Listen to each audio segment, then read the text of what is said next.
ಕನ್ನಡ ಒಕ್ಕೂಟ ವಾಟಾಳ್ ನಾಗರಾಜ್ ಅವರ ನಾಯಕತ್ವದಲ್ಲಿ 27 ಮತ್ತು 31ನೇ ತಾರೀಕು ಸಭೆ ಕರೆದಂತಲ್ಲಿ ಎಲ್ಲರೂ ಕರ್ನಾಟಕ ಬಂದನ್ನು ಕರೆ ಕೊಟ್ಟಿರುವಂಥದ್ದು. ಅಂದು 3500 ಕ್ಯೂಸೆಕ್ಸ್ ನೀರು ಬಿಡಬೇಕು ಅಂತ ಹೇಳಿದಂಥ ಸಮಯದಲ್ಲಿ ಬಂದನ್ನು ಕರೆ ಕೊಟ್ಟಿದ್ದು. ಈಗ ನಿನ್ನೆ ಕಾವೇರಿ ನಿರ್ವಹಣಾ ಮಂಡಳಿ ಮತ್ತು ಪ್ರಾಧಿಕಾರ ಏನು 12 ಕ್ಯೂಸೆಕ್ ಅಂದರೆ 15.5 TMC ನೀರನ್ನು ಬಿಡಬೇಕು ಅಂತ ಆದೇಶವನ್ನು ಮಾಡಿದ್ದಾರೆ. ಇವತ್ತು ಕರ್ನಾಟಕ ಸರ್ಕಾರವನ್ನು ನಾವು ಪ್ರಶ್ನೆ ಮಾಡಬೇಕಾಗಿದೆ. ಇವತ್ತು ನಮಗೆ ಸಮರ್ಥವಾದ ವಾದ ಮಾಡಲಿಕ್ಕೆ ತಂಡ ಇಲ್ಲ. ಹಿಂದೆ ನಾರಿಮನ್ನವರು ಒಂದು ಇದ್ದರು, ಅವರು ಸಮರ್ಥವಾಗಿ ವಾದವನ್ನು ಮಾಡ್ತಾ ಇದ್ರು. ಕರ್ನಾಟಕ ಸರ್ಕಾರ ಯಾಕೆ ಹಿಂದೆ ಬೀಳ್ತಾ ಇದೆ? ಕರ್ನಾಟಕ ಸರ್ಕಾರದ ಮಾನ್ಯ ಮುಖ್ಯಮಂತ್ರಿ ಹೇಳ್ತಾ ಇದ್ದಾರೆ, ರೈತರ ಪರವಾಗಿದ್ದೀವಿ, ಹೋರಾಟಗಾರ ಪರವಾಗಿದ್ದೀವಿ, ಕರ್ನಾಟಕ ಜನತೆ ಪರವಾಗಿದ್ದೀವಿ. ತಾವು ವಾದವನ್ನು ಮಾಡುವಂಥ ತಂಡವನ್ನು ರಚನೆ ಮಾಡಿ ಪದೇ ಪದೇ ತಮಿಳುನಾಡವರ ಹಕ್ಕನ್ನು ಪಡಿತಾ ಇದ್ದಾರೆ.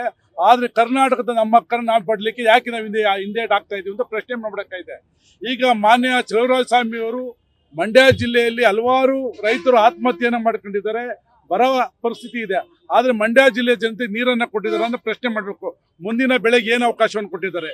ಮತ್ತು ಕರ್ನಾಟಕದಲ್ಲಿ ರಾಜಧಾನಿ ಅಂತಾರಾಷ್ಟ್ರೀಯ ಮಟ್ಟದಲ್ಲಿ ಪ್ರಸಿದ್ಧಿಯಾಗಿದ್ದ ರಾಜಧಾನಿಗೆ ಬೆಂಗಳೂರು ನಗರಕ್ಕೆ ಹಲವಾರು ಜಿಲ್ಲೆಗಳಿಂದ ಬಂದು ಅಲ್ಲಿ ಉದ್ಯೋಗ ಮಾಡ್ತಾ ಇದ್ದಾರೆ, ಮತ್ತೆ ಹೊರ ರಾಜ್ಯದಲ್ಲಿದ್ದಾರೆ.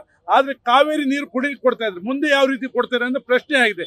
ಇದೆಲ್ಲವನ್ನು ಕ್ರೋಢೀಕರಣ ಮಾಡಿಕೊಂಡೆ ಮತ್ತು ಮಹದಾಯಿ ಮತ್ತು ಮೇಕೆದಾಟು ಯೋಜನೆ ಜಾರಿ ತರಬೇಕು ಅಂತ ಕರ್ನಾಟಕ ಬಂಧನ ಕರೆ ಕೊಟ್ಟಿದ್ವಿ. ಕನ್ನಡ ಸೇನೆ ಕರ್ನಾಟಕ ಸಂಪೂರ್ಣವಾಗಿ ಬೆಂಬಲವನ್ನು ವ್ಯಕ್ತಪಡಿಸ್ತಾ ಇದ್ದೀವಿ. ನ್ಯೂಸ್ ಫಸ್ಟ್ ನಿರ್ಭೀತಿಯಿಂದ ನಿಮ್ಮ ಪರವಾಗಿ.